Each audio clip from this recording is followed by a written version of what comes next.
اس دعا کے بارے میں جو کبھی رد نہیں کی جاتی۔ دعا ایک عبادت ہے، دعا ہماری ضرورت ہے۔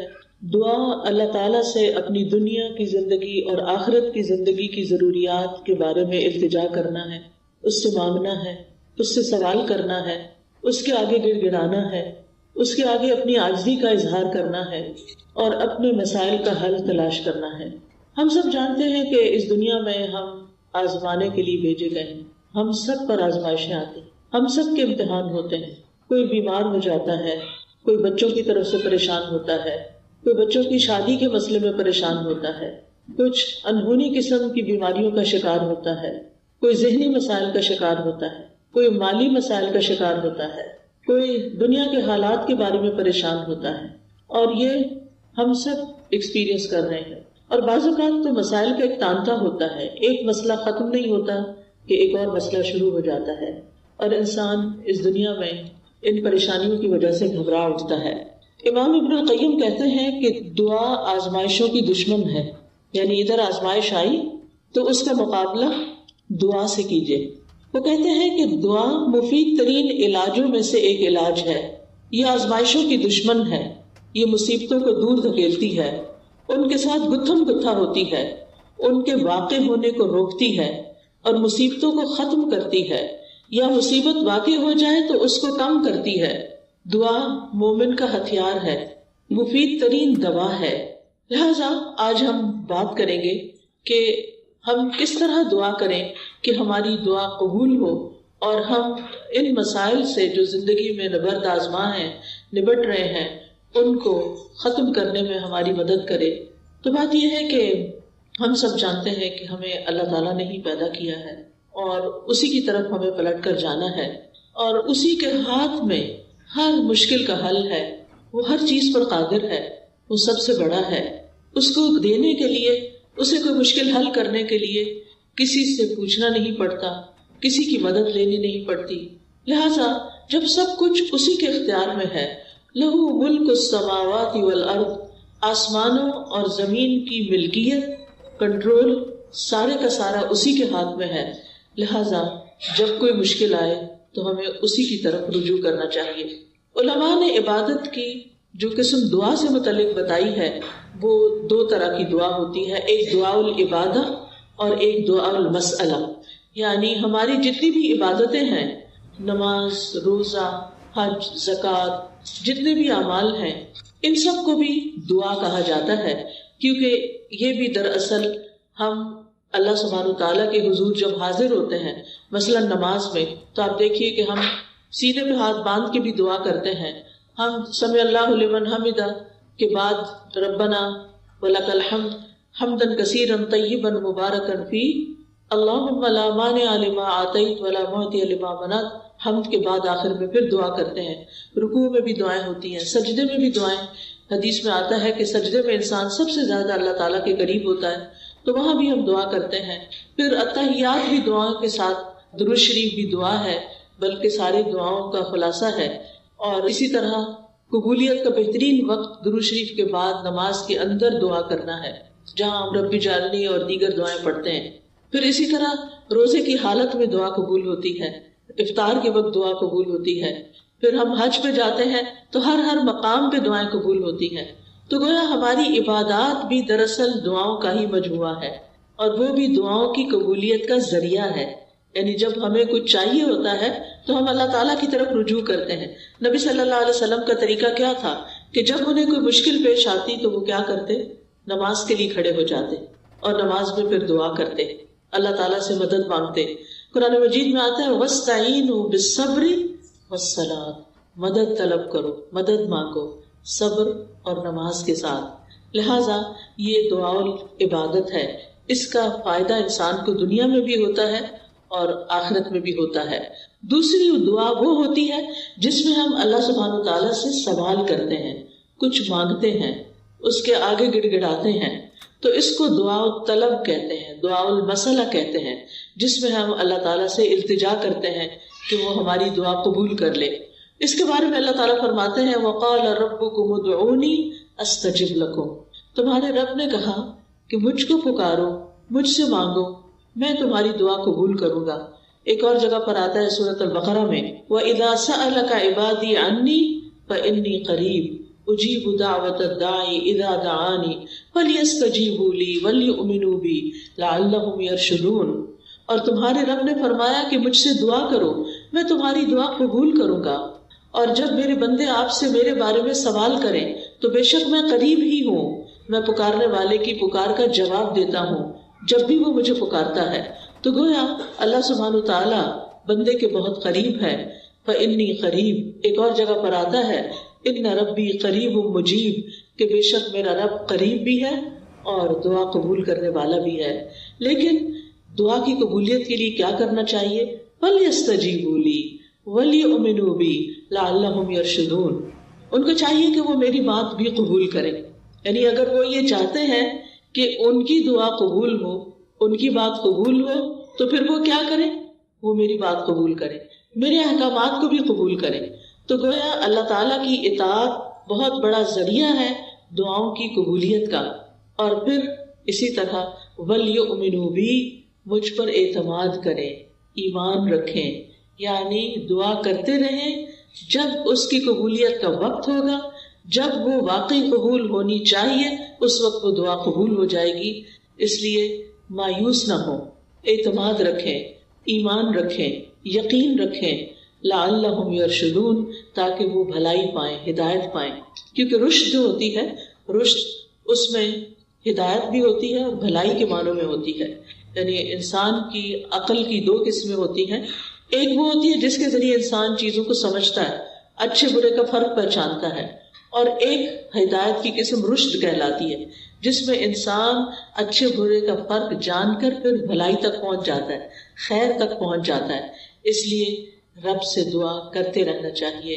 اسی لیے ابراہیم علیہ السلام نے جب دعائیں کی تھی تو آخر میں فرمایا تھا ان ربی لسمیع الدعاء، بے شک میرا رب تو ضرور دعاؤں کا سننے والا ہے، یعنی وہ تو لازماً دعائیں سنتا ہے. اور السمیع کا لفظ اس کا یہ مطلب نہیں کہ وہ صرف سن لیتا ہے اور بس بات ختم نہیں. اس کا مطلب یہ ہے کہ جیسے ہم رکوع سے سر اٹھاتے ہیں تو کہتے ہیں سمع اللہ لمن حمدہ، کہ جو اللہ کی تعریف کرتا ہے اللہ تعالیٰ اس کی حمد کو سنتا ہے، بلکہ مطلب یہ ہے کہ اس کی حمد کو قبول بھی کرتا ہے، دعاؤں کو قبول بھی کرتا ہے. اسی طرح حدیث میں آتا ہے اللہم انی اعوذ بک من دعاء لا یسمع، اے اللہ مجھے اس دعا سے بچا لے جو سنی نہ جائے. تو یہاں سننا قبول کرنے کے معنوں میں کہ ایسی دعا نہ ہو کہ جو تیرے ہاں قبولیت نہ پائے. لیکن دعا مانگنے کا طریقہ بھی درست ہونا چاہیے تاکہ دعا قبول ہو جائے. اس کے بارے میں اللہ تعالیٰ کا فرمان ہے سورۃ الاعراف میں. اللہ تعالیٰ فرماتے ہیں ادعوا ربکم تضرعا وخفیا انہ لا يحب المعتدین، تم اپنے رب کو عاجزی سے اور چپکے چپکے پکارو. یعنی دعا مانگتے ہوئے انسان کے اندر عاجزی ہونی چاہیے، خشوع ہونا چاہیے، انسان کو ہمبل ہونا چاہیے، اپنے آپ کو رب کے سامنے محتاج ظاہر کرنا چاہیے. اور پھر فرمایا وَلَا تُفْسِدُوا فِي الْأَرْضِ بَعْدَ إِصْلَاحِهَا، دعاؤں کی قبولیت چاہتے ہو تو آہوزاری سے پکارو، چپکے چپکے پکارو. اللہ تعالیٰ حد سے بڑھنے والوں کو پسند نہیں کرتا. اور تم زمین میں اس کی اصلاح کے بعد فساد نہ کرو، یعنی زمین میں مطیع اور فرما بردار بن کے رہو، بگاڑ پیدا نہ کرو. ان رحمت اللہ قریب من المحسنین، بے شک اللہ کی رحمت محسنین سے، نیکوکاروں سے بہت قریب ہے. یعنی اللہ تعالیٰ ان لوگوں کی دعا زیادہ سنتا ہے جو لوگوں کے ساتھ بھلائی کرتے ہیں، نہ کہ ان کے درمیان پھوٹ ڈالتے ہیں، فساد کرتے ہیں اور ان کی زندگی مشکل کرتے ہیں. لہٰذا اگر ہم چاہتے ہیں کہ ہماری دعائیں قبول ہوں تو اس کے لیے بہت ضروری ہے کہ پھر ہم اللہ سبحانہ وتعالیٰ کے حقوق بھی ادا کریں اور اللہ کے بندوں کے ساتھ بھی بھلائی کا اور رحمت کا معاملہ کریں. یعنی ہم چاہتے ہیں کہ ہم پر رحمت کی جائے تو ہمیں کیا کرنا چاہیے؟ دوسروں کے ساتھ رحم کا معاملہ کریں.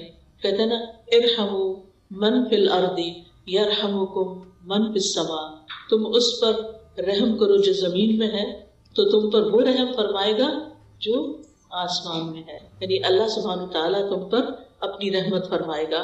تو اس سے یہ پتہ چلتا ہے کہ دعا مانگنے کے وقت انسان کا طریقہ کیا ہونا چاہیے. سب سے پہلے کہ گڑ گڑا کے پوری توجہ سے رو کے اللہ سبحانہ وتعالیٰ کے آگے فریادیں کر کے، لیکن حد سے نہ بڑھا جائے. حد سے بڑھنا کیا ہے؟ کہ انسان ایسی حرکتیں شروع کر دے کہ جن کا سنت سے کوئی تعلق نہیں. نبی صلی اللہ علیہ وسلم نے اس طرح کی دعا نہیں مانگی. پھر اسی طرح یہ کہ پوری امید کے ساتھ دعا کرنی چاہیے، پورے یقین کے ساتھ دعا کرنی چاہیے کہ ہماری دعا قبول ہوگی. اللہ تعالیٰ سے نا امید نہیں ہونا چاہیے. وَادْعُوهُ خَوْفًا وَطَمَعًا، خوف رکھتے ہوئے اور امید کے ساتھ دعائیں کرنی چاہیے. یعنی انسان دعا مانگنے سے رکے نہیں بلکہ مانگتا رہے. دیکھا جائے تو اللہ تعالیٰ کو تو انسان کی دعا کی ضرورت نہیں کہ بندہ اس سے ضرور مانگے. یہ تو انسان کے اپنے فائدے میں ہے کہ انسان اللہ سے مانگتا رہے. یہ جو اللہ تعالیٰ ہمیں حکم دے رہے ہیں کہ دعا مانگتے رہو، تو آپ دیکھیے کہ اس میں ترغیب دی جا رہی ہے. اس کو ضرورت نہیں ہے، ہمیں ضرورت ہے، ہم محتاج ہیں. سورۃ فاطر میں اللہ تعالیٰ فرماتے ہیں یا ایھا الناس انتم الفقراء الی اللہ واللہ هو الغنی الحمید. اے لوگو تم سب اللہ کے محتاج ہو اور اللہ بے نیاز ہے، تعریف والا ہے. یعنی محتاج ہم ہیں، ضرورت ہماری ہے اور اللہ بے نیاز ہے، اس کو ضرورت نہیں ہے، اس کو کسی کی محتاجی نہیں ہے کہ کوئی دعا کرے گا تو اس کی شان بلند ہوگی. وہ تو پہلے سے ہی بلند شان کا مالک ہے. ایک حدیث قدسی میں آتا ہے اللہ تعالیٰ فرماتے ہیں اے میرے بندو تم کبھی مجھے نقصان پہنچانے کی طاقت نہیں رکھو گے، یعنی میرا کچھ نہیں بگاڑ سکتے کہ مجھے نقصان پہنچا سکو، نہ کبھی مجھے فائدہ پہنچانے کے قابل ہوگے کہ مجھے فائدہ پہنچا سکو. نہ ہم اللہ تعالیٰ کا نقصان کر سکتے ہیں اور نہ ہی اس کو فائدہ دے سکتے ہیں. اسی لیے ایک اور حدیث میں آتا ہے اے میرے بندو اگر تمہارے پہلے والے اور تمہارے بعد والے اور تمہارے انسان اور تمہارے جن سب مل کر تم میں سے ایک انتہائی متقی انسان کے دل کی طرح ہو جائیں تو اس سے میری بادشاہت میں کوئی اضافہ نہیں ہوگا. یعنی اگر ہم سب کے سب بہت نیک بھی بن جائیں تو اللہ تعالیٰ کو تب بھی کوئی فائدہ نہیں. ہم اپنا سارا مال بھی خرچ کر دیں تو اللہ تعالیٰ کا کچھ بھی فائدہ نہیں، اس کا ریٹرن خود ہم ہی کو ملنے والا ہے. تو بات یہ ہے کہ دعا انسان ہی کو فائدہ دیتی ہے، لہذا دعا مانگتے رہنا چاہیے کیونکہ دعا ایک عبادت ہے. ہم اپنی زندگی میں جتنی بھی دعائیں کریں گے اتنی زیادہ اللہ تعالیٰ کی محبت پائیں گے، کیونکہ نبی صلی اللہ علیہ وسلم نے فرمایا لیس شیء اکرم علی اللہ من الدعاء، اللہ کے ہاں دعا سے بڑھ کر کوئی چیز عزت والی نہیں. یعنی ہم بندوں سے مانگتے ہیں تو وہ کیا ہوتا ہے، ذلت ہوتی ہے، لیکن جب ہم اللہ سے مانگتے ہیں تو اللہ تعالیٰ کے ہاں درجات بلند ہوتے چلے جاتے ہیں، عزت بڑھتی چلی جاتی ہے. دعا کرنے والے سے اللہ تعالیٰ محبت کرتا ہے اور جو دعا نہیں کرتا اس سے کیا ہوتا ہے پتہ نا آپ کو، اللہ تعالیٰ اس سے ناراض ہوتا ہے.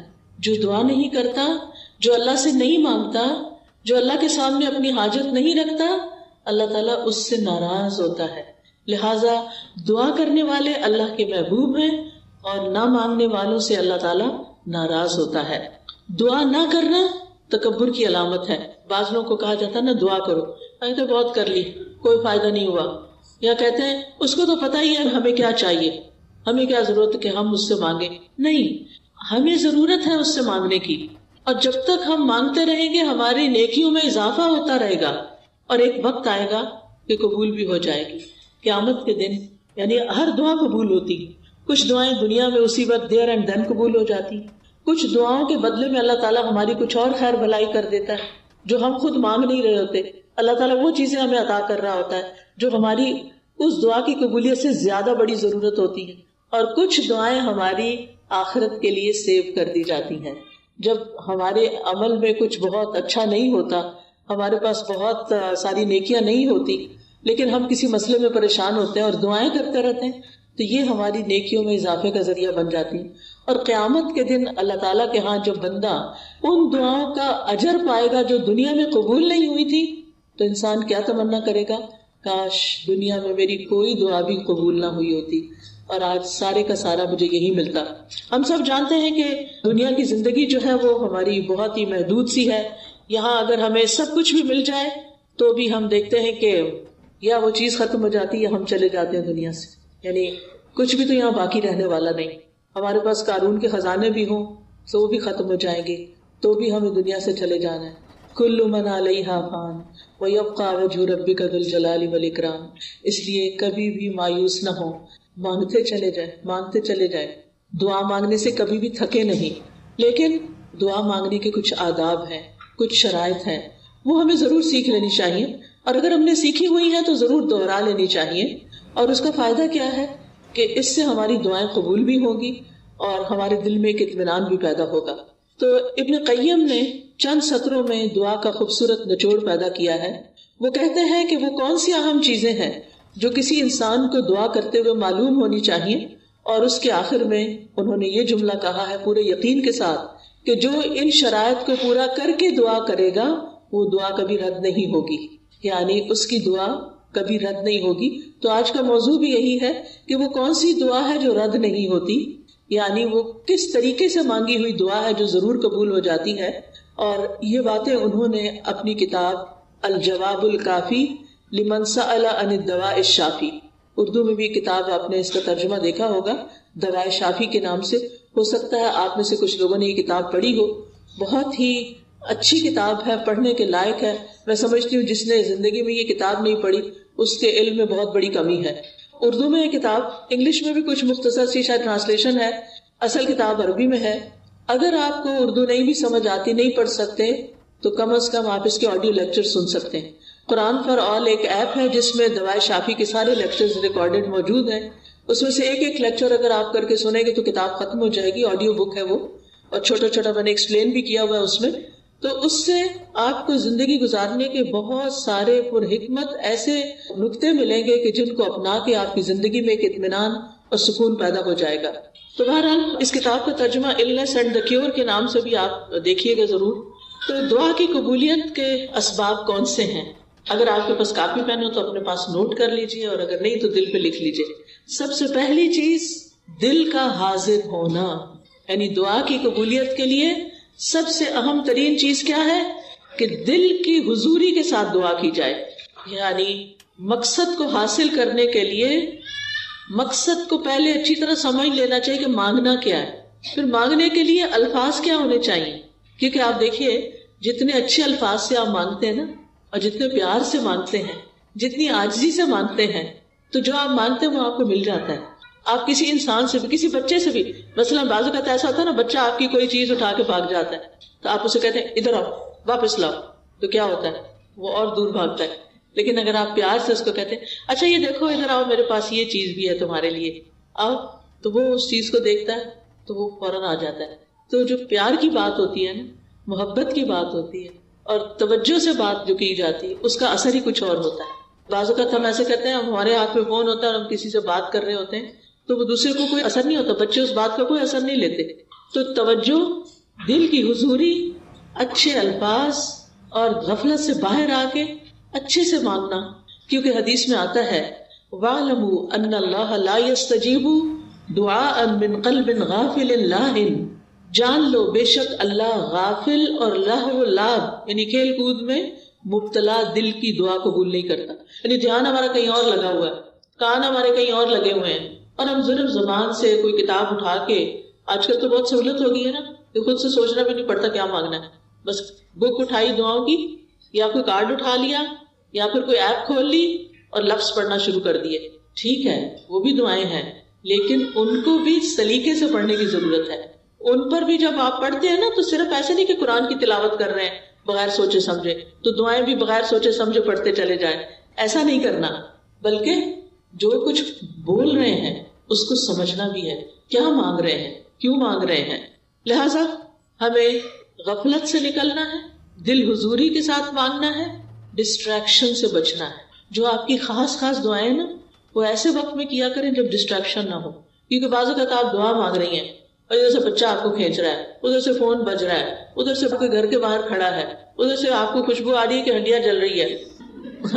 اب آپ سوچیں کیا دعا مانگی جائے گی، کیسی دعا ہوگی وہ، اور پھر اس میں قبولیت کیا ہوگی.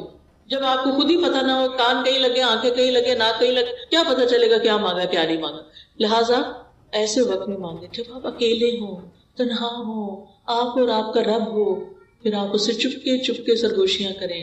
اذ نادى ربه نداء خفيا، زکریا علیہ السلام نے اپنے رب کو پکارا تھا چپکے خفیہ. ادعوا ربکم تضرعا وخفیا، عاجزی اور زاری بھی ہو اور چپکے مناجاتیں بھی ہوں. کیونکہ دعا کرتے وقت جذبات بھی ساتھ ہونے چاہیے، یعنی اللہ کی رحمت کو محسوس کرنا چاہیے. اللہ کا شکر ادا کرنا چاہیے کہ اس نے توفیق دی ہے، اور پھر اس یقین کے ساتھ کہ اللہ بڑا مہربان ہے، رحم فرمانے والا ہے، وہ اس وقت بھی سن رہا ہے، وہ میرے دل کی حالت جانتا ہے، اور وہ کچھ دے سکتا ہے جو میں مانگ رہی ہوں. جب آپ بندوں سے کچھ مانگتے ہیں نا تو بعض اوقات ان کے پاس ہوتا بھی ہے، وہ نہیں دیتے، لیکن اللہ تعالیٰ جب دیتے ہیں تو اس کے خزانوں میں تو کمی ہوتی ہی نہیں. بندوں کو تو یہ خوف ہوتا ہے نا، ہم نے دے دیا تو ہمارا کیا بنے گا. ہر دفعہ ایسے ہی ہوتا ہے نا، کوئی ہم سے کچھ مانگ لے تو پہلے ہم سوچتے ہیں ہمارا کام چلے گا دینے کے بعد، بس اتنا ہی دیتے ہیں جتنا ہم بس دینا چاہتے ہیں، اس سے آگے نہیں. اللہ سبحانہ وتعالیٰ کے خزانے بھرے ہوئے ہیں. جب سے زمین و آسمان بنا ہے وہ خرچ کیے چلے جا رہا ہے، لیکن اس کے خزانوں میں قطرے برابر بھی کمی نہیں ہوئی، قطرے برابر بھی کمی نہیں ہوئی. اس کو کیا فرق پڑتا ہے؟ اور جب ہم یہ جانتے ہیں کہ زمین و آسمان کی ہر چیز اس کے کنٹرول میں ہے، وہ بادشاہ ہے، وہ مالک ہے، اور وہ دینے پہ پوری طرح قادر ہے، تو پھر ہم اس امید کے ساتھ مانگیں. قرآن مجید میں آتا ہے کہ وَإِن مِّن شَيْءٍ إِلَّا عِندَنَا خَزَائِنُهُ وَمَا نُنَزِّلُهُ إِلَّا بِقَدَرٍ مَّعْلُومٍ. کوئی چیز ایسی نہیں، یو نیم اٹ، کہ جس کے خزانے ہمارے پاس نہ ہو، لیکن ہم ان خزانوں میں سے کتنا کتنا دیتے ہیں، کتنا کتنا اتارتے ہیں، ایک معلوم اندازے کے مطابق، ایک مقرر اندازے کے مطابق. کیونکہ اللہ تعالیٰ الحکیم بھی ہے، اس کو پتا ہے کس انسان کو کب کون سی چیز دینی چاہیے، کیونکہ وہ ہمارے بارے میں ہم سے زیادہ جانتا ہے نا، کہ اگر میں نے اس کی دعا قبول کر لی اور اس کو وہ مل گیا جو چاہتا ہے، پھر یہ مجھے بھول جائے گا. اور مجھ سے غافل ہونا اور بھولنا اس بندے کے حق میں نقصان دہ ہے. لہٰذا بہتر ہے کہ اس کی دعا ابھی قبول نہ کی جائے، یہ کچھ اور مانگ لے. یعنی بعض لوگوں کی دعا صرف اس لیے قبول نہیں کی جاتی کہ ان کا رونا اللہ کو پسند ہوتا ہے، ان کا مانگتے رہنا اللہ کو پسند ہوتا ہے. کیونکہ جب ہم دکھی ہوتے ہیں، تکلیف میں ہوتے ہیں، پریشان ہوتے ہیں، تو پھر ہم اللہ کی طرف رجوع کرتے ہیں. اور جب ہماری ضروریات پوری ہو جاتی ہیں تو پھر ہم کیا کرتے ہیں؟ پھر تو ہم نماز پڑھنا بھی بھول جاتے ہیں، پھر ہم صدقہ خیرات دینا بھی بھول جاتے ہیں.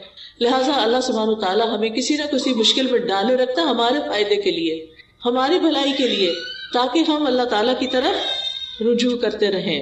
نبی صلی اللہ علیہ وسلم نے فرمایا ادعوا اللہ وانتم موقنون بالاجابہ، تم اللہ سے مانگو اس یقین کے ساتھ کہ تمہاری دعا ضرور قبول کی جائے گی، پورا یقین ہو. لہٰذا جب آپ کو یقین آئے گا نا تو غفلت بھی دور ہو جائے گی، دعا میں دل حاضر رہے گا، اور آپ اس طرح دعا کی قبولیت کی پہلی شرط پوری کر دیں گے. دوسری چیز جو ہے وہ ڈسٹریکشن ہے. ڈسٹریکشن کا مطلب یہ ہے کہ انسان کبھی کہیں دیکھے، کبھی کہیں دیکھے، کبھی کچھ سوچے، کبھی کچھ سوچے، اور جو مانگ رہا ہے اس کی خبر نہ ہو اس کو. تو ہمیں سمجھ کر دعا کرنی، سمجھ کر، یعنی یہ دوسرا اہم نقطہ ہے، حاضر دل کے ساتھ اور سمجھ کر. کیونکہ اگر پتہ ہی نہیں مانگ کے آ رہے ہیں تو پھر کیا فائدہ. اور پھر یہ ہے کہ اگر عربی میں دعا مانگنی نہیں آتی تو الٹے سیدھے لفظ پڑھ کے نہ مانگیں، اردو میں مانگ لیں، انگلش میں مانگ لیں، پنجابی میں مانگ لیں، جو آپ کی زبان ہے اس میں مانگ لیں، تو آپ کے لیے کچھ مشکل نہیں ہے. اللہ تعالیٰ کو ساری زبانیں آتی ہیں. ایک ہم ہیں، ہمارے لیے ریسٹرکشن، ہماری لمیٹیشنز ہیں. ہمیں ایک زبان آتی ہے تو دوسری نہیں آتی، انگریزی آتی ہے تو فرینچ نہیں آتی، اردو آتی ہے تو پنجابی نہیں آتی بچوں کو. تو کتنی لمیٹیشن ہے ہماری. اللہ تعالیٰ کے لیے کچھ مشکل نہیں. کسی بھی ڈائلیکٹ میں، کسی بھی زبان میں، کسی بھی وقت، کسی بھی لمحے کچھ بھی مانگتے ہیں، وہ سب کچھ سمجھتا ہے، جانتا ہے، اور دینے پر پوری طرح قادر ہے. پھر آپ دیکھیے کہ دعا کرتے وقت کسی بے مقصد کام میں مشغول نہ ہو. اچھا بعض لوگ موبائل سے دعائیں پڑھتے ہیں، ٹھیک ہے، سہولت کے لیے پڑھ سکتے ہیں آپ. اب کیا ہوتا ہے، اتنے میں اوپر ایک نوٹیفیکیشن آ جاتا ہے. اچھا آدھی دعا پڑھی، آدھا میسج پڑھا، نہ ادھر کے نہ ادھر کے، ملٹی ٹاسکنگ ہو رہی. دنیا کے کاموں میں تو ملٹی ٹاسکنگ آپ کر سکتے ہیں، لیکن اللہ تعالیٰ کے ہاں تو بس ایک وہ ہے، اس کو ایک مانتے ہوئے بس وہ اس میں بھی یہ بھی شریک کرنا پسند نہیں کرتا کہ جب ہم اس سے بات کر رہے ہو تو ہم اوروں کے بارے میں سوچ رہے ہو، یا اس سے بات کر رہے ہو تو بیچ میں کسی اور سے باتیں شروع کر دیں. اس کو یہ پسند نہیں ہے. لہٰذا ہمیں ڈسٹریکشن سے بچنا ہے. بعض اوقات یہ ہوتا ہے کہ کوئی چیز ہمارے انگوٹھی وغیرہ ہاتھ میں ہوتی ہے تو کچھ لوگ کیا کرتے ہیں، دعا مانگتے اس سے کھیلنا شروع کر دیتے ہیں، کوئی بٹن کھول بند شروع کر دیتا ہے، کچھ اور کرنے لگتے ہیں. ان ساری چیزوں سے بچنا ہے. اس وقت کپڑے نہیں سنوارنے، کوئی اور کچھ نہیں، کھجانا شجانا بھی نہیں. اگر کھجانا پہلے کھجا لیں اور پھر اس کے بعد دعا کرنی شروع کریں. یعنی 100% آپ کی توجہ دعا کی طرف ہونی چاہیے. ہمارے اسلاف میں سے کسی نے ایک شخص کو دیکھا کہ دعا کر رہا تھا اور ساتھ کنکریوں سے کھیل رہا تھا. انہوں نے کہا یہ کنکریاں پھینک دو اور اپنی دعا پہ توجہ کرو. دعا کرتے ہوئے تمہارا دل اور اعضاء سارے، پورا جسم اس طرف متوجہ ہونا چاہیے. تو یہ تھی پہلی شرط. ٹھیک ہے. دوسری شرط یا دوسرا نقطہ یا دوسرا ادب کیا ہے؟ قبولیت کے 6 اوقات میں سے کسی وقت میں دعا کرنا. اب قبولیت کے 6 اوقات کون سے؟ میں ابھی آپ کو بتاتی ہوں. یہ 6 اوقات ایسے ہیں جن میں دعا قبول ہو جاتی ہے اور کبھی رد نہیں ہوتی. لہٰذا دل کو حاضر رکھنے کے ساتھ ساتھ دوسری چیز وقت کا انتخاب ہے کہ کس وقت آپ مانگیں، کون سا زیادہ سوٹیبل ٹائم ہے. تو ان میں سے سب سے پہلے رات کا آخری تہائی حصہ، 1/3 of last part of the night. اب وہ کیا ہے؟ جیسے آپ کے موبائل پہ وہ ٹائمنگز ہوتے ہیں نا صلاۃ کے، تو وہ آ جاتا ہے تہجد کا وقت آ جاتا ہے. آج کل شاید 1:30 ہے یا کچھ اس طرح. تو وہ لاسٹ پارٹ آف نائٹ ہوتا ہے، جو تیسرا حصہ، آخری حصہ ہوتا ہے رات کا، فجر کی اذان سے پہلے. آپ سمجھے 1.5-2 گھنٹے پہلے. اب اس وقت میں آپ اللہ تعالیٰ سے دعا کریں گے، جو کہ تہجد کا وقت ہوتا ہے. سب سو رہے ہوتے ہیں، فون کالز کرنے والے بھی سو رہے ہیں، آنے جانے والے بھی سو رہے ہیں، گھر والے بھی سو رہے ہیں، بچے بھی سو رہے ہیں، سبھی سو رہے ہیں. اب آپ کا رب جاگ رہا ہے. لہٰذا جب آپ کی آنکھ کھلے تو آپ اپنے رب کو پکاریں، چاہے آپ بستر میں لیٹے ہوئے پکاریں. منع نہیں ہے لیٹ کے دعا کرنا، آپ لیٹ کے بھی دعا کر سکتے ہیں. اس وقت کوئی آپ کو دیکھ نہیں رہا ہوگا، آپ اللہ کے آگے رو سکتے ہیں، آپ اپنی التجائیں فریادیں کر سکتے ہیں. اگر کوئی ساتھ سویا ہوا ہے تو پھر زور سے نہیں بولیے، دل دل میں بولیے، کیونکہ اللہ تعالیٰ نے اجازت دی ہے کہ ادعوا ربکم تضرعا وخفیا، خفیہ خفیہ، چپکے چپکے، وسپرنگ میں، دل ہی دل میں اللہ کے ساتھ فریادیں کرنا شروع کر دیں. اور یہ دل کی حضوری کا بہترین وقت ہے. حدیث میں آتا ہے ہمارا رب تبارک و تعالی ہر رات آسمانی دنیا پہ نزول فرماتا ہے. جب رات کے آخری تہائی حصہ باقی رہ جاتا ہے اور وہ آواز دیتا ہے کوئی جو مجھ سے دعا کرے تو میں اسے قبول کر لوں. اللہ تعالیٰ خود پکار رہے ہیں، مانگو مجھ سے. ہے کوئی جو مجھ سے مانگے تو میں اسے عطا کر دوں. ہے کوئی جو مجھ سے بخشش طلب کرے تو میں اس کو معاف کر دوں. اور یہ ہر رات ہوتا ہے، ایوری نائٹ. لہٰذا اس وقت سے فائدہ اٹھانا چاہیے. اگر ہم اپنے گناہوں سے پریشان ہیں، اپنی بری عادتوں سے پریشان ہیں، اپنے کچھ مینٹل ہیلتھ کے بارے میں پریشان ہیں، کسی خاص مسئلے کے بارے میں پریشان ہیں، تو اس آخری حصے میں رات کے اٹھیں اور اللہ تعالیٰ سے دعا کریں. اللہ تعالیٰ اپنی شان کے مطابق آپ کو نوازے گا اور یہ دعاؤں کی قبولیت کا سنہری موقع ہوتا ہے. دوسرے مواقع کون سے ہیں؟ ابن القیم لکھتے ہیں وَعِنْدَ الْأَذَانِ، حدیث میں بھی آتا ہے اذان. اب آپ کہیں گے ہمارے گھر میں تو اذان ریکارڈڈ ہے. بالکل ریکارڈڈ اذان بھی اذان ہے، وہ کچھ اور تو نہیں ہے نا. بعض لوگ کہتے ہیں اچھا اس کا جواب دیں. بھائی کیوں نہ دے، وہ کیا کہہ رہے ہیں؟ وہ وہی تو کہہ رہے ہیں جو اذان کے الفاظ ہیں. اب آپ مسجد میں بھی ہوتے ہیں تو کیا آپ کو مؤذن کی اصل آواز آ رہی ہوتی؟ نہیں نا. کس میں سے آ رہی ہوتی؟ مائک کے تھرو آ رہی ہوتی ہے. لہٰذا وہاں بھی آپ جواب دیں گے، اور گھر میں جب موبائل پہ اذان لگے گی یا اذان کلاک پہ اذان لگے گی اس کا بھی آپ پورا جواب دیں گے اور اس کے بعد دعا کریں گے. وہ قبولیت کا وقت ہے. اچھا کچھ لوگ تو گھروں میں اذان آن ہی نہیں کرتے، موبائل پہ بھی انہوں نے بس وہ چھوٹی سی اذان رکھی ہوئی ہے جو بس تھوڑا سا نوٹیفیکیشن دیتی ہے، 2 دفعہ اللہ اکبر کر کے وہ بند ہو جاتی ہے. نہیں، اپنے گھروں میں اذان لگائیں. پہلے تو الفجر کی وہ اذان ہوتی تھی، کلاک ہوتا تھا، وہ گھروں میں عام طور پر بج رہا ہوتا تھا. تو بہت ضروری ہے ہمارے گھروں کے اندر جو شیاطین کا اثر ہے، جو بے چینیاں ہیں، جو بچوں کی نافرمانیاں ہیں، ان میں بہت بڑی وجہ یہ ہے کہ گھروں میں قرآن نہیں پڑھا جاتا، گھروں میں اذان کی آواز نہیں سنائی دیتی. ہم ایسی جگہوں پر رہتے ہیں کہ جہاں پر اذان نہیں آتی. لہٰذا بہت ضروری ہے کہ آپ ہر طرح کے شر سے بچنے کے لیے گھر میں اذان بلند آواز سے لگائیں کہ ہر نماز کے وقت پر اذان لگ جائے اور اس کا جواب دیں گے. آپ اللہ اکبر کا اللہ اکبر جو مؤذن کہتا جاتا ہے آپ جواب میں وہی بولتے جائیں گے. اور جب وہ حی علی الصلاۃ اور حی علی الفلاح کہے گا تو اس وقت آپ لا حول ولا قوۃ الا باللہ پڑھیں گے. اور اس کے بعد پھر یہ ہے کہ آپ یہ دعا پڑھیں گے اللہم رب هذه الدعوة التامة والصلاة القائمة آت محمدا الوسیلة والفضیلة وابعثه مقاما محمودا الذی وعدته. اور پھر درود شریف پڑھ کے جو دل میں ہے آپ کی مانگے اللہ سے، انشاءاللہ آپ کی دعا قبول ہوگی. اور پھر اس کے بعد یہ ہے کہ دعا کی قبولیت کا تیسرا وقت اذان اور اقامت کے بیچ میں، جیسے آپ مسجد میں گئے ہیں، جمعہ پڑھنے کے لیے گئے ہیں، یا ویسے آپ واقعی چلے گئے مسجد کے اندر، اذان ہو رہی تھی تو اب اذان کا تو آپ نے جواب دے دیا، دعا کر لی. تھوڑی دیر کے بعد اقامت ہوتی ہے جب نماز کھڑی ہوتی ہے. یہ بیچ کا وقت بڑا ہی قیمتی وقت ہے، یہ سارا وقت دعاؤں کی قبولیت کا وقت ہے. لیکن افسوس کے ساتھ یہ کہنا پڑتا ہے کہ ایون جمعے کے دن مسجد میں ہوتے ہوئے لوگ اس وقت کی قدر نہیں کرتے، جبکہ وہ وقت بھی قبولیت کا وقت ہوتا ہے. لہٰذا آپ کا دل اگر بوجھل ہے، آپ پریشان ہیں، آپ جہاں ڈرائیو کیجیے اور جائیے مسجد میں جا کے بیٹھ جائیے، اذان سنیے، اذان اور اقامت کے بیچ میں خوب خوب اللہ سے رو کے دعائیں کیجیے اور پھر نماز پڑھ کے آ جائیے. عورتوں کا مسجد جانا منع نہیں. امہات المومنین کو دیکھتے ہیں، صحابیات کو دیکھتے ہیں، سب مسجد جاتی تھی، بلکہ فجر کی نماز میں شریک ہوتی تھی، عشاء کی نماز میں شریک ہوتی تھی. اور نبی صلی اللہ علیہ وسلم نے فرمایا کہ تم عورتوں کو مسجد آنے سے مت روکو. لہٰذا یہاں اگر گھر کے اندر آپ کی سیٹسفیکشن نہیں ہوتی تو آپ اللہ کے گھر بیت اللہ شریف جانا تو دور کی بات ہے، وہاں تو ہر وقت کی دعائیں قبول ہو رہی ہوتی. لیکن یہاں بھی جو آپ کے لوکل مساجد ہیں ان کو بھی آباد کیجیے.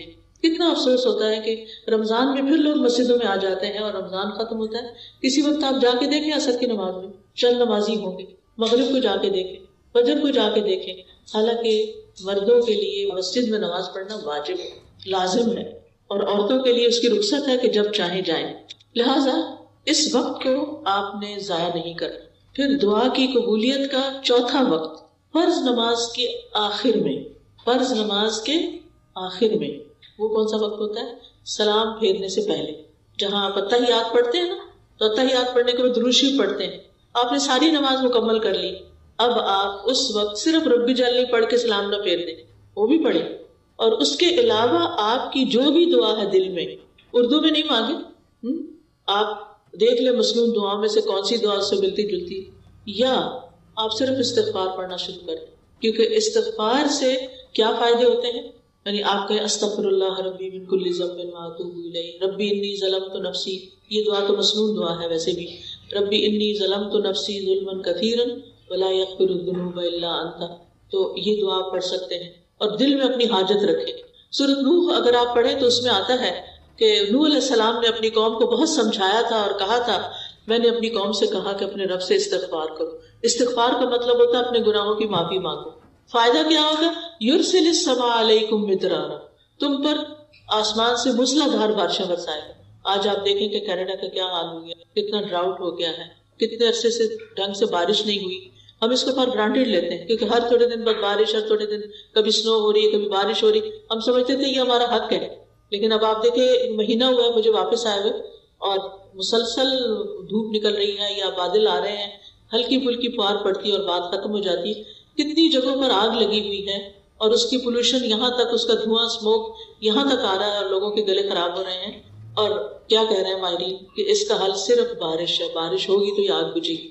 ان کے پاس کوئی طریقہ ذریعہ نہیں ہے آگ بجھانے کا. تو آپ خود سوچئے کہ ہم سب کو اجتماعی استغفار کرنی چاہیے.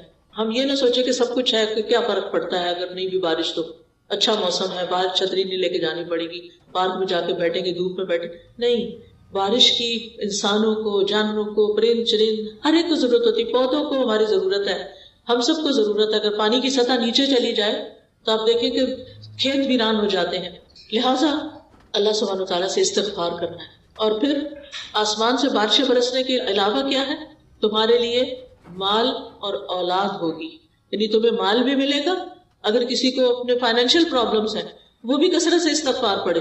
یا اولاد کی طرف سے کوئی پریشانی ہے، بچے ہیں نہیں، بچے ہیں لیکن بیمار ہیں، بچے ہیں لیکن بات نہیں مانتے، بچے ہیں لیکن شادی نہیں ہو رہی، کوئی بھی مسئلہ اولاد سے ریلیٹڈ ہے تو کیا کرے؟ استغفار کی کثرت کر دے، اپنے گناہوں کی معافی مانگتے چلے جائیں. اور وَيَجْعَلْ لَكُمْ أَنْهَارًا، تمہارے لیے نہریں جاری کر دے گا اللہ تعالیٰ. باغات ہوں گے، نہریں ہوں گی. تو جب فرض نماز ختم کرے تو اس سے پہلے کم از کم ایک دفعہ استغفار ضرور پڑھ لیں. اللہم اغفر لی ذنبی کلہ دقہ وجلہ اولہ وآخرہ سرہ وعلانیتہ. یہ ایک استغفار کی دعاؤں کا کارڈ بھی ہے. اس میں آپ دیکھیں کہ بہت سی استغفارات کے ورژنز ہیں جن کو آپ تہجد کے وقت بھی پڑھ سکتے ہیں اور اس کے علاوہ بھی یاد کر سکتے ہیں. یہ گناہوں کی بخشش کا کارڈ ہے، ہر ایک کے پاس ہونا چاہیے. جیسے پہلے بھی میں نے عرض کیا نا کہ الفاظ میٹر کرتے ہیں، words do matter، کہ آپ کن لفظوں سے بول رہے ہیں، کن لفظوں سے معافی مانگ رہے ہیں. ہمارے پاس تو اتنے اچھے لفظ نہیں ہوتے، لیکن قرآن مجید کی آیات اور جو نبی صلی اللہ علیہ وسلم کے الفاظ ہیں وہ خوبصورت الفاظ ہیں، تو ان کے ذریعے استغفار کریں تو انشاءاللہ آپ کے مسائل حل ہوں گے۔ اب یہ جو سلام پھیرنے سے پہلے کا وقت ہے یہ بہت قیمتی وقت ہے، کیونکہ آپ نے وضو کیا، قبلے کی طرف رخ کیا، اللہ اکبر کہہ کے اللہ کی بڑائی بیان کی، ہاتھ باندھ کے اس کے سامنے کھڑے رہے، اللہ کے کلام کی تلاوت کی، آپ نے رکوع کیا، آپ نے اللہ کی حمد بیان کی، آپ نے سجدہ کیا، آپ اتحیات میں بیٹھے، اور پھر آپ نے 1 رکعت پڑھی، 2 رکعت پڑھی، 3 پڑھی، 4 پڑھی، اور اب آپ تشہد میں بیٹھے ہوئے ہیں۔ عاجزی کا انداز ہے، گھٹنے موڑ کے بیٹھنا، عاجزی کے ساتھ بیٹھے ہوئے ہیں اور قبلہ رخ کیا ہوا ہے، درود شریف پڑھ لیا آپ نے، کتنی ساری چیزیں جمع ہو گئی آپ کی دعا کی قبولیت کے لیے۔ لیکن عام طور پر لوگوں کو پتہ ہی نہیں ہوتا کہ یہ دعا کی قبولیت کا وقت ہے، لہٰذا وہ جلدی سے ربی جلدی بے سوچے سمجھے پڑھ کے سلام پھیر دیتے اور ایک موقع گنوا دیتے ہیں۔ لہٰذا اگر مثال کے طور پر آپ بیمار ہیں تو آپ اللہ تعالیٰ سے دعا کر سکتے ہیں، اللہم اشفنی، اللہم اشفنی، اے اللہ مجھے شفا دے دے، اے اللہ مجھے شفا دے دے۔ پھر اسی طرح یہ ہے کہ اس وقت ایک خاص دعا نبی صلی اللہ علیہ وسلم نے سکھائی ہے، اور وہ ہے اللہم انی اعوذ بک من عذاب القبر واعوذ بک من عذاب جہنم واعوذ بک من فتنۃ المسیح الدجال واعوذ بک من فتنۃ المحیا والممات اللہم انی اعوذ بک من المأثم والمغرم۔ یہ دعا جو ہے یہ لازم پڑھنی چاہیے نماز کے آخر میں، کیونکہ ہم دنیا کی مسائل پہ پریشان ہوتے ہیں، جبکہ ہم لگژریس گھروں میں رہتے ہیں، ہمارے پاس اچھے اچھے کھانے ہیں، ہمارے پاس اچھا اچھا پہننا ہے، ہم ایک پرامن ملک میں رہتے ہیں۔ لہٰذا اگر چھوٹا سا بھی مسئلہ آ جائے تو ہمارے سر پہ کچھ آ جاتا ہے اور باقی چیزیں ہم بھول جاتے ہیں کہ ہمارے آگے کیا ہونے والا ہے۔ قبر میں تو ہم نے تنہا ہونا ہے نا، وہاں تو کوئی ساتھ نہیں ہوگا، لہٰذا وہاں کی تکلیف اور وہاں کے عذاب اور وہاں کی مشکل کے بارے میں دعا کریں۔ قیامت کے دن جہنم کی سزا سے بچنے کی دعا کریں، پھر اسی طرح گناہوں سے بچنے کی دعا کریں۔ تو یہ بہت جامع دعا ہے، یہ بھی آپ کو یہاں نماز کے اذکار کتاب جو ہے اس میں مل جائے گی۔ دعا کی قبولیت کا 5واں وقت، ابن قیم کہتے ہیں 5واں وقت جمعے کا دن ہے۔ جمعے کے دن میں 2 اوقات ایسے ہوتے ہیں جب دعا قبول ہوتی ہے، ایک جب امام ممبر پہ چڑھ رہا ہوتا ہے، اس وقت سے لے کر جمعے کی نماز مکمل ہونے تک تو آپ مسجد میں پہلے سے ہی چلے جائیں اور اس وقت دعا شروع کر دیں جب امام اپنا خطبہ شروع کرتا ہے، جب اس وقت اذان ہوتی ہے۔ نبی صلی اللہ علیہ وسلم نے فرمایا جمعے کے دن ایک گھڑی ایسی بھی آتی ہے کہ اگر وہ کسی بندہ مسلم کو اس حال میں میسر آ جائے کہ وہ اللہ سے خیر کا سوال کر رہا ہو تو اللہ اسے وہ چیز ضرور عطا کر دیتا ہے۔ دوسری گھڑی کیا ہے؟ اچھا ساعت کا لفظ ہے نا، ساعت 60 منٹ کو نہیں کہتے، یہ کم بھی ہو سکتا ہے زیادہ بھی ہو سکتا ہے۔ شیخ صالح العثیمین کہتے ہیں کہ یہ تقریباً 45 منٹ ہے، ٹھیک ہے۔ اور اس کے علاوہ عصر سے لے کے مغرب تک کا وقت دعاؤں کی قبولیت کا وقت ہے جمعے کے دن۔ لہٰذا اگر آپ کی کوئی حاجت ہے، آپ کی کوئی پریشانی ہے تو آپ اس وقت کو بھی استعمال کر سکتے ہیں۔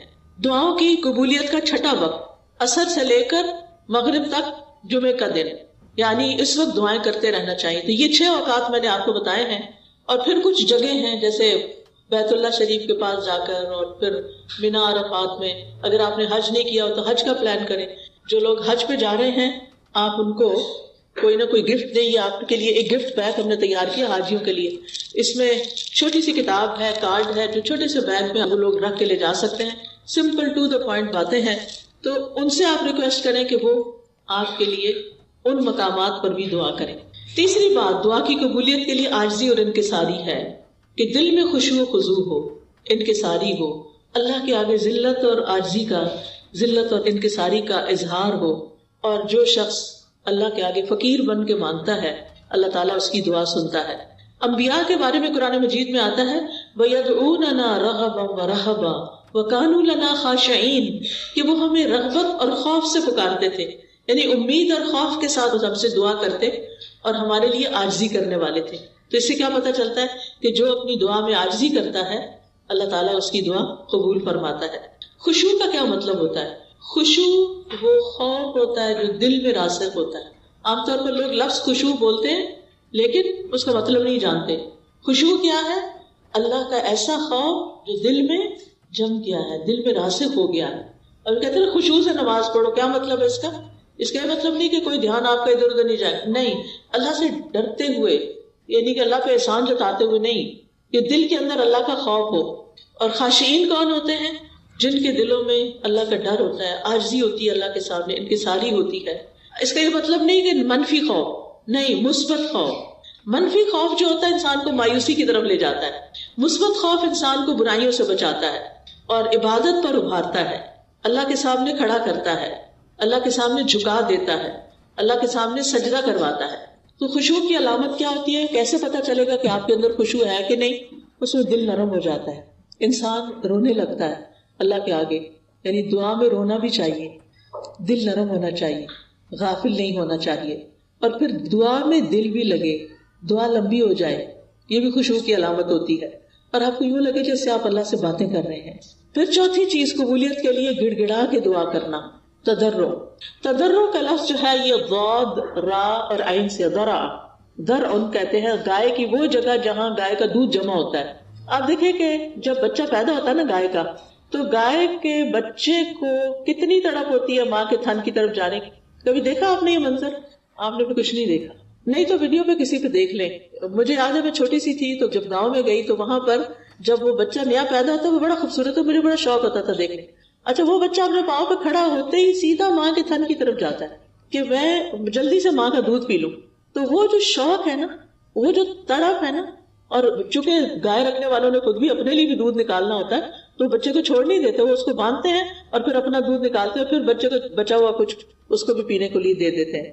تو بچے کو سب دودھ کی کریونگ ہوتی ہے، بچہ تڑپ کر دودھ کی طرف لپکتا ہے، اس کے بغیر وہ زندہ نہیں رہ سکتا. تو دعا مانگتے ہوئے ہمارے اندر بھی ایسا ہی شوق، ایسی ہی تڑپ ہونی چاہیے، طلب ہونی چاہیے جو گائے کے بچے کو اپنے ماں کے دودھ کی ہوتی. چلے گائے کا بچہ نہیں دیکھا، انسان کا بچہ تو دیکھا ہوگا نا کہ بچے ماں کو کتنا تنگ کرتے. کل ہی میں کسی ماں اور بچے کے ساتھ تھی تو میں دیکھ رہی تھی، بچہ کھیل کے آتا تھا، واپس آ کے ماں کے اوپر چڑھتا اور ماں کا گریبان کھینچنے لگتا کہ مجھے دودھ پلاؤ. وہ پلاتی، پھر وہ تھوڑی دیر پھر اس کا دھیان کھیل کی طرف ہوتا، پھر وہ چھوڑ کے کھیل میں لگ جاتا، پھر وہ واپس آتا، پھر اس کا یہ. تو یہ جو شوق ہے نا کہ پلٹ پلٹ کے اللہ کی طرف جانا کہ اللہ تعالیٰ آپ ہماری دعا قبول کر لے، بس آپ نہیں دینا ہے، آپ نہیں کرنا ہے. تو یہ تڑپ بڑی ضروری ہے کیونکہ انسان اللہ کے بغیر تو زندہ نہیں رہ سکتا نا، وہ تو پھر لاشا ہے جو ایک چلتا پھرتا ہے. اصل چیز کیا ہے کہ انسان اللہ سبحانہ و تعالیٰ کے ساتھ یعنی ایک تعلق رکھے، ایک آہوزاری رکھے. اور پھر آپ دیکھتے ہیں کہ جن بچڑوں کی مائیں مر جاتی نا گائے، تو بچڑے زندہ بھی نہیں رہتے. یعنی اللہ سبحانہ و تعالیٰ کے ساتھ تعلق کے بغیر، اس کی محبت کے بغیر، اس کے خوف کے بغیر ہماری زندگی نہیں ہے. ہم زندہ لوگوں میں سے نہیں، ہم جی رہے ہیں، بس کھا رہے ہیں، پی رہے ہیں، چل رہے ہیں، پھر رہے ہیں، لیکن دل مردہ ہے، دل میں کوئی خوشی نہیں ہے، دل میں جینے کی کوئی امنگ نہیں ہے. اسی لیے آپ دیکھیں کہ جو مایوس لوگ ہوتے ہیں وہ خودکشی کرنا چاہتے ہیں، وہ زندہ ہی نہیں رہنا چاہتے. تو دعا جو ہے وہ انسان کو مایوسی سے بچاتی ہے، ڈپریشن میں جانے سے بچاتی ہے. آپ کو ایک سہارا ہوتا ہے، آپ کو ایک امید ہوتی ہے کہ آپ کا رب ہے، وہ زندہ رب ہے، الحی القیوم، وہ ضرور سنے گا اور وہ اس بھمر سے مجھے نکالے گا، اس مشکل سے مجھے باہر لے جائے گا. 5واں نقطہ، قبلہ رخ ہو کے دعا کرنا. یہ فرائض میں سے نہیں ہے لیکن یہ قبولیت کے لیے افضل ہے. ابن قیم کہتے ہیں واستقبل الداعی القبلۃ، کہ دعا کرنے والا قبلہ رخ ہو کر دعا کرے. یہ دعا کے آداب میں سے ہے. عبداللہ بن زید کہتے ہیں کہ جب نبی صلی اللہ علیہ وسلم نماز استسقاء کے لیے باہر نکلے اور آپ نے خطبہ دیا تو حدیث میں آتا ہے واستقبل القبلۃ ودعا، کہ آپ قبلہ رخ ہوئے، اس کے بعد آپ نے خوب دعا کی. تو قبلہ رخ ہو کر دعا کرنا قبلے کی پیٹھ کر کے دعا کرنے سے بہت بہتر ہے. اور خاص خاص دعائیں جو آپ نے کرنی ہوتی ہیں اور جن کے بارے میں آپ چاہتے ہیں کہ وہ قبول ہو ہی جائیں، تو اس کے لیے ضروری ہے کہ آپ پھر قبلہ رخ ہو جائیں. 6واں نقطہ، طہارت کا خیال رکھنا. ابن قیم کہتے ہیں وکانا علی الطہارۃ، کہ دعا کی قبولیت اور اس کے رد نہ ہونے کی 6 اہم بات یہ ہے کہ انسان باوضو ہو. ٹھیک ہے، پیریڈز میں بھی آپ دعا کر سکتے ہیں، نفاس کی حالت میں بھی آپ دعا کر سکتے ہیں، دعا منع نہیں ہے، لیکن اگر آپ چاہتے ہیں کہ پاک صاف ہو کر کریں تو وہ زیادہ افضل ہے اور قبولیت کے قریب ہے. کیونکہ ہوتا کیا ہے، ہماری دعاؤں کی قبولیت میں گناہ رکاوٹ ہوتے ہیں. جب انسان وضو کرتا ہے تو کیا ہوتا ہے، گناہ جھڑ جاتے ہیں نا. اور جب 2 رکعت نماز بھی پڑھ لی جائے تو کیا ہوتا ہے، اور گناہ جھڑ جاتے ہیں. تو پھر آپ دعا کرتے ہیں تو کیا ہوتا ہے، دعا قبول ہو جاتی ہے. اس لیے وَاسْتَعِینُوا بِالصَّبْرِ وَالصَّلَاةِ، جب خاص کوئی مشکل آ جائے، کوئی تکلیف ہو، خاص نفل پڑھیں، بہتر ہے تہجد کے وقت پڑھیں ورنہ کسی بھی وقت پڑھیں، اور پھر اللہ تعالیٰ سے دعا کریں. 7واں نقطہ، اللہ تعالیٰ سے ہاتھ اٹھا کے مانگنا، خوب اونچے کر کے مانگنا، یا اللہ تو مجھے عطا کر، چاہے جوڑ کے مانگے چاہے تھوڑا فاصلہ ہو، دونوں طرح ہی ٹھیک ہے۔ حدیث میں آتا ہے بے شک تمہارا رب حیادار اور سخی ہے، وہ اس بات سے شرماتا ہے کہ بندہ دعا کے لیے اس کی طرف ہاتھ اٹھائے اور وہ انہیں خالی لوٹا دے۔ اللہ تعالیٰ ہاتھوں کو خالی نہیں پھیرتا۔ آپ دیکھیں کہ اللہ تعالیٰ الغنی ہے، الکریم ہے، زمین و آسمان کا بادشاہ ہے، تو اس کو تو کچھ بھی دینا مشکل نہیں۔ تو جب وہ بندہ ہاتھ اٹھاتا ہے، سوال کرتا ہے، تو اللہ تعالیٰ کو یہ اچھا نہیں لگتا کہ اس کو کہے اچھا کچھ نہیں جاؤ واپس، ڈال دیتا ہے۔ اب یہ ہے کہ آپ اپنے آپ کے بارے میں ذرا سوچیں کہ جب کوئی آپ کے سامنے سوال رکھتا ہے، ہاتھ پھیلاتا ہے، آپ کسی مال میں گئے ہیں وہاں یا کسی ایسی جگہ پر، وہ سڑکوں کے کنارے کھڑے ہوتے ہیں نا یہاں بھی لوگ، تو دیکھ کے دل بڑا برا ہوتا ہے کہ ہائے کچھ دیا نہیں، پتہ نہیں کتنے ضرورت مند ہوں گے۔ تو ہم انسان ہوتے ہوئے ہمارے دلوں میں ایک رحم آ جاتا ہے مانگنے والے کے حق میں۔ تو اللہ سبحانہ وتعالیٰ وہ کیسے نہیں اپنے بندے پہ رحم کرے گا جو کہ بہت سی ماؤں سے بھی بڑھ کے پیار کرنے والا ہے۔ دعائے استسقاء میں تو آپ صلی اللہ علیہ وسلم نے اتنے اونچے ہاتھ کھڑے کیے تھے کہ آپ کے بغلوں کی سفیدی نظر آنے لگ گئی تھی، یعنی اپنے سر سے بھی اونچے کر لیے تھے اپنے ہاتھ۔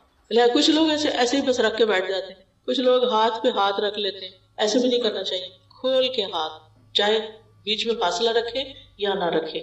اور خاص طور پہ شدید حاجت کے وقت آپ بلند آواز سے پکاریں، چیخ چیخ کے نہیں پکاریں، بلند آواز سے پکاریں، تنہائی میں رو کے پکاریں، ہاتھ اونچے کر لیں، کہ بس اللہ تعالیٰ آپ نے یہ کام ضرور کرنا ہے، آپ نے یہ مشکل آسان کرنی ہے، آپ کر سکتے ہیں، آپ کے لیے کچھ بھی مشکل نہیں، آپ کے لیے کوئی رکاوٹ نہیں، یعنی واسطے دے دے کے۔ ہاں کچھ مواقع ایسے ہیں جن میں ہاتھ نہیں اٹھائے جاتے، جیسے خطیب اگر جمعہ کا خطبہ دے رہا ہے اور اس وقت آپ دل میں اللہ کو پکار رہے ہیں، تو اب وہ خطبہ دے رہا اور آپ ہاتھ اٹھا رہے ہیں، اس وقت منع ہے۔ اسی طرح طواف کے دوران دعائیں قبول ہوتی ہیں لیکن آپ ہاتھ نہیں اٹھاتے، چلتے جاتے ہیں سیدھے۔ اسی طرح سعی کے دوران بھی دعائیں قبول ہوتی ہیں تو آپ ہاتھ نہیں اٹھاتے، اور سنت سے ثابت بھی نہیں ہے۔ 8واں نقطہ یہ ہے کہ آپ اللہ کی حمد و ثنا سے دعا کی ابتدا کریں، یعنی پہلے اللہ تعالیٰ کی حمد کریں۔ یہاں حمد کا بھی کارڈ ہے، الحمدللہ۔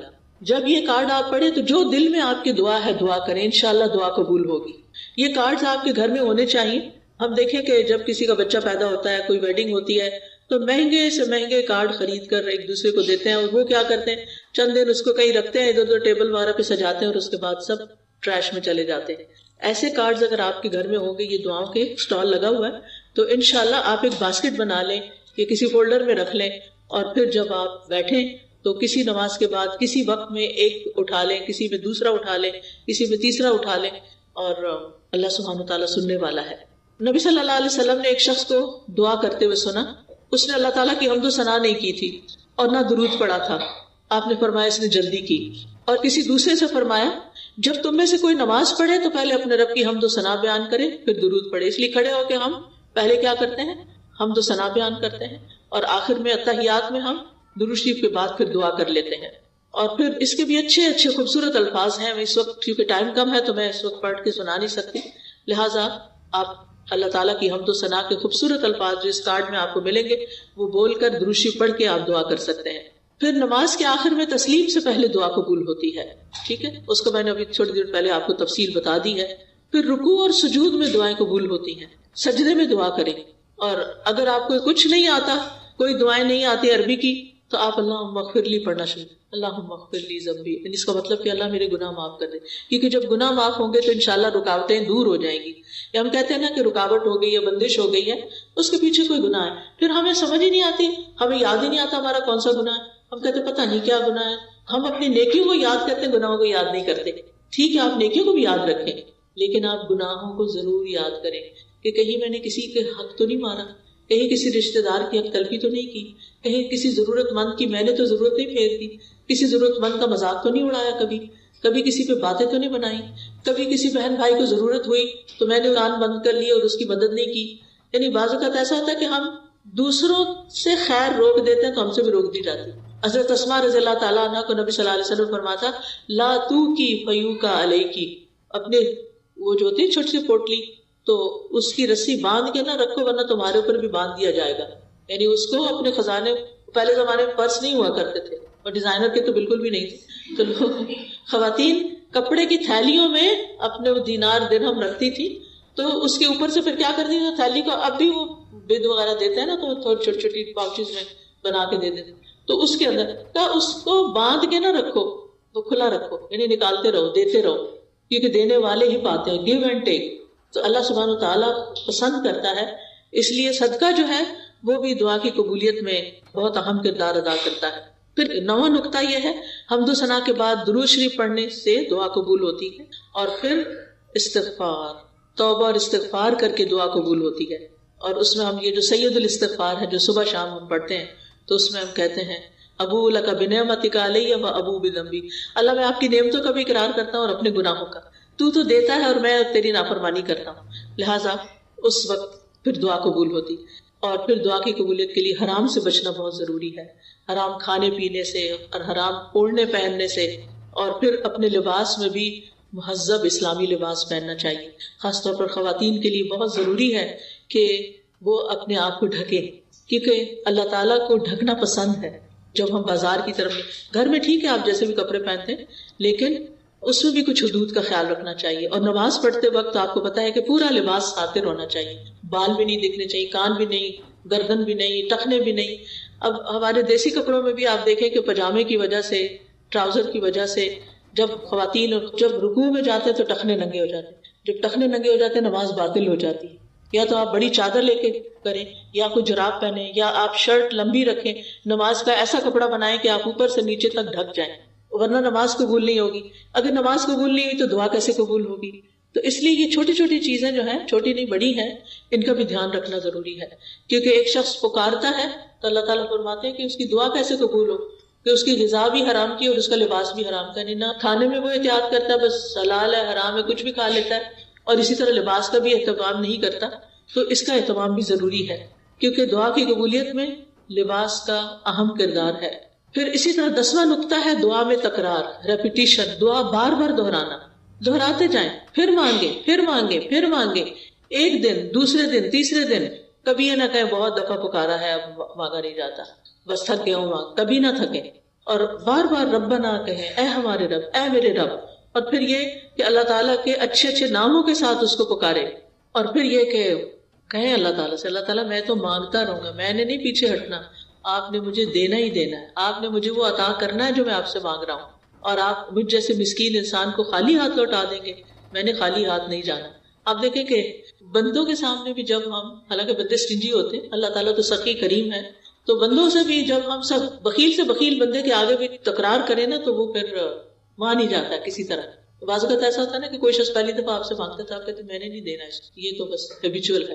اچھا پھر دوسری دفعہ کسی اور طریقے سے، تیسری دفعہ اپنے بچوں کو ہی دے گے، چوتھی دفعہ کسی اور طریقے سے مانگو، پھر آپ جاؤ سر سے اترو، لے جاؤ چلو. یعنی کہ نہیں، آپ کا ارادہ ہوتا ہے بالکل نہیں دینا، اور پھر آپ دے چکتے، پھر آپ سوچتے اچھا نکلوا ہی لیا اس نے. تو اس کے اصرار کی وجہ سے، اگر وہ صرف ایک دفعہ کہتا دے دیں اور آپ نہیں دیتے تو کہاں دیا جاتا اس کو. وَلِلَّهِ الْمَثَلُ الْأَعْلَىٰ، اللہ کی شان تو بہت بلند ہے. لہٰذا اللہ تعالیٰ سے آپ تکرار کے ساتھ مانگیں، عاجزی اور بے بسی کے ساتھ. 11واں نقطہ کیا ہے؟ محبت پر مبنی الفاظ سے مانگیں، خوشامد کریں. اللہ آپ کریم ہیں، آپ حکیم ہیں، آپ قدیر ہیں، آپ قادر ہیں، آپ مقتدر ہیں، پیارے پیارے نام لے کے. اور پھر آپ دیکھیں حضرت زکریا نے کیا کہا تھا، ربی انی وہن العظم منی واشتعل الرأس شیبا ولم اکن بدعائک ربی شقیا. اللہ میرا سر بڑھاپے سے بڑک اٹھا ہے، سارے بال سفید ہو گئے، اور میری بیوی بانجھ ہے، میری ہڈیاں کمزور ہو گئی ہیں، لیکن میں تو اس سے دعا مانگ کے کبھی نامراد نہیں ہوا. مانگتا رہوں گا، آپ دینے والے ہیں. تو کتنی خوبصورت الفاظ میں انہوں نے اپنی حالت کا ذکر کیا. ایوب علیہ السلام نے بیماری میں کیا کیا، انی مسنی الضر وانت ارحم الراحمین. یہ پیار کے کلمات، اللہ مجھے بہت تکلیف پہنچ گئی ہے، بیمار ہو گیا ہوں اور آپ تو ارحم الراحمین. تو یہ اس کو تملک کہتے ہیں عربی زبان میں. پھر انبیاء کی دعاؤں کو آپ دیکھیں تو آپ کو بہترین نمونہ ملے گا. تو جب آپ یہ سوچیں گے کہ آپ کیا مانگنا ہے، کیوں مانگنا ہے، مقصد کیا ہے، اور عاجزی اور زاری سے مانگنا ہے، بہترین الفاظ میں اپنے آپ کو ایکسپریس کرنا ہے. چاہے اللہ آپ کے دل کی باتیں جانتا ہے، اللہ تعالیٰ یہ دیکھنا چاہتا ہے آپ زبان سے کیا نکالتے ہیں، آپ کن الفاظ میں مانگتے ہیں. حضرت مریم کی والدہ نے کن الفاظ سے دعا مانگی تھی کہ رب میں نے آپ کی نظر کر دیا، جو بھی میرے پیٹ میں ہے کہ آزاد ہوگا، آپ مجھ سے قبول کر لیں. انک انت السمیع العلیم، کیونکہ آپ تو دعائیں قبول کرنے والے ہیں، آپ تو جاننے والے ہیں. پھر اسی طرح 12واں نقطہ یہ ہے کہ امید اور خوف کے ساتھ مانگنا. وَيَدْعُونَنَا رَغَبًا وَرَهَبًا وَكَانُوا لَنَا خَاشِعِينَ. انبیاء ایسے ہی پکارتے تھے کہ دل میں ڈر بھی ہو اللہ کا کہ کہیں دعا رد نہ ہو جائے، کوئی میرے سے غلطی ایسی نہ ہو کہ میری دعا قبول نہ ہو، اور اس کے ساتھ امید بھی رکھے کہ نہیں اللہ تو سنتا ہے، وہ قبول کرے گا۔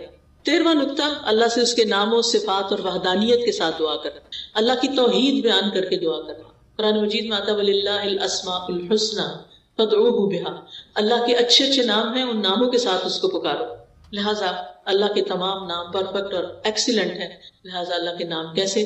یا رحمان یا رحیم، تکرار کریں، یا اللہ یا رحمان یا غفار یا غفور اغفر لی، یا رحمان ارحمنی، یا حکیم یا علیم علمنی فہمنی، یا رزاق ارزقنی، یا شافی اشفنی، یعنی اللہ کے مخصوص ناموں کے ساتھ اللہ کو پکارے۔ ایک شخص کو نبی صلی اللہ علیہ وسلم نے سنا کہ وہ دعا کر رہا ہے، اور وہ دعا کی تھی اللہم انی اسألک انی اشہد انک انت اللہ لا الہ الا انت الاحد الصمد الذی لم یلد ولم یولد ولم یکن لہ کفوا احد۔ تو آپ نے فرمایا اس نے اللہ تعالیٰ سے ان ناموں کے ساتھ سوال کیا ہے کہ جب اس سے سوال کیا جائے تو اللہ تعالیٰ عطا فرماتا ہے، جب مانگا جائے تو دعا قبول ہوتی ہے، لہٰذا اللہ تعالیٰ کے ناموں کے ساتھ دعا کریں، اور یہ دعا خاص طور پر۔ 14واں نقطہ، دعا کے ساتھ صدقہ، صدقے کی وجہ سے دعا قبول ہوتی ہے، یعنی دعا کر لی آپ نے، جا کے صدقہ کریں، کوئی نیکی کریں، کسی کی خدمت کریں، کسی کے ساتھ احسان کا معاملہ کریں، کسی کی کوئی ضرورت پوری کریں، کیونکہ صدقہ اللہ کے غضب کو بجھاتا ہے۔ اور ہر روز کچھ نہ کچھ صدقہ کرنا چاہیے، ہمارے ہر جوڑ پہ ہر روز صدقہ واجب ہوتا ہے، اور اس کو ادا کرنے کے لیے جو بھی نیکیاں ہم کرتے ہیں، اللہ کا ذکر کرتے ہیں، سب کچھ وہ صدقہ ہوتا رہتا ہے، لیکن ان سب کے بدلے میں اگر 2 رکعت نماز اشراق یا چاشت پڑھ لیں تو ساری ہڈیوں کا صدقہ ہو جائے گا۔ تو صدقہ رب کے غضب کو بجھاتا ہے، بری موت سے بچاتا ہے، یعنی جب اللہ تعالیٰ کی ناراضگی دور ہوگی تو کیا ہوگا؟ دعا قبول ہوگی۔ اور پھر یہ ہے کہ اللہ تعالیٰ کے عظیم نام کے ساتھ، اسم اعظم جس کو کہتے ہیں، اس کے بارے میں مختلف اقوال ہیں۔ اللہ کا نام جو ذاتی نام ہے نا، یا اللہ اللہ، یہ سب سے بڑا نام ہے، باقی سب اللہ تعالیٰ کی صفات ہے، لہٰذا یا اللہ یا رحمان یا رحیم یہ اس طرح بھی پکار سکتے ہیں۔ یا حی یا قیوم برحمتک استغیث، نبی صلی اللہ علیہ وسلم نے کس طرح دعائیں کی تھی بدر کے مقام پر۔ تو چونکہ ہمارا وقت ختم ہونے لگا، لہٰذا تھوڑی سی دعا کر لیتے ہیں، اور اس کے ساتھ ہی آپ سے اجازت چاہوں گی۔ سبحان اللہ والحمد للہ ولا الہ الا اللہ واللہ اکبر ولا حول ولا قوة الا باللہ العلی العظیم۔ اللہم صلی علی محمد وعلی آل محمد کما صلیت علی ابراہیم وعلی آل ابراہیم انک حمید، اللہم بارک علی محمد وعلی آل محمد کما بارکت علی ابراہیم وعلی آل ابراہیم انک حمید۔ اللہم نسألک یا اللہ بأن لك الحمد لا إله إلا أنت المنان بديع السماوات والأرض يا ذا الجلال والإكرام يا حي يا قيوم أن تغفر لنا ذنوبنا وترحمنا وأن تجيرنا من عذاب النار۔ یا رب العالمین ہمیں بخش، ہم پہ رحم فرما، ہمیں آگ کے عذاب سے بچا لے، وأن ترزقنا إخلاصا في القول والعمل وأن تدخلنا الجنة وتباعدنا۔ اللہ ہمیں اپنی باتوں میں، اپنے عمل میں اخلاص عطا فرما، اور ہمیں جنت میں داخل کر دے اور آگ سے بہت دور رکھ۔ اللہم عاقب رقابنا من النار، اللہ ہماری گردنوں کو آگ سے آزاد کر دے، ہمارے والدین، ہمارے بچوں، ہماری مائیں، ہمارے رشتہ دار، ہمارے دوست، اور جن سے ہم محبت کرتے ہیں، اللہ ان سب کو آگ سے بچا لے۔ اللہم اغفر لنا ذنوبنا، اللہ ہمارے گناہوں کو معاف کر دے۔ اللہ جتنی بہنیں آئی ہیں، ان کے دلوں میں جو دعائیں ہیں، حاجتیں ہیں، اللہ ان کو پورا کر دے، اللہ ان کی ضروریات پوری کر دے۔ سب لوگ اپنی اپنی ضرورت کے بارے میں سوچیں، یا اللہ تو سب بہنوں کی دعا قبول فرما، اللہ جو مالی مشکلات میں ان کی دعائیں قبول فرما، جو بیمار ہیں ان کی بیماری دور فرما، جو بچوں کے رشتوں کے لیے پریشان ہیں ان کی پریشانی دور فرما، جو دلوں کی بے چینی اور روحانی امراض کا شکار ہیں ان کی بیماری دور فرما۔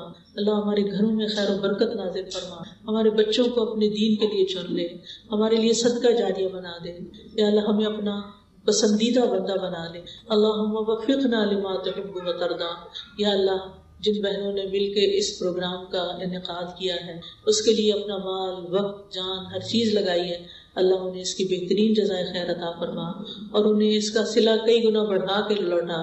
یا اللہ جتنی بہنیں آئی ہیں، اپنے کام کاج چھوڑ کے آئی ہیں، اپنا گھر، اپنا وقت، اپنا آرام اللہ تعالیٰ سب کا آنا قبول فرما، اور آج کی اس محفل میں ان کی ساری دعائیں قبول فرما لے۔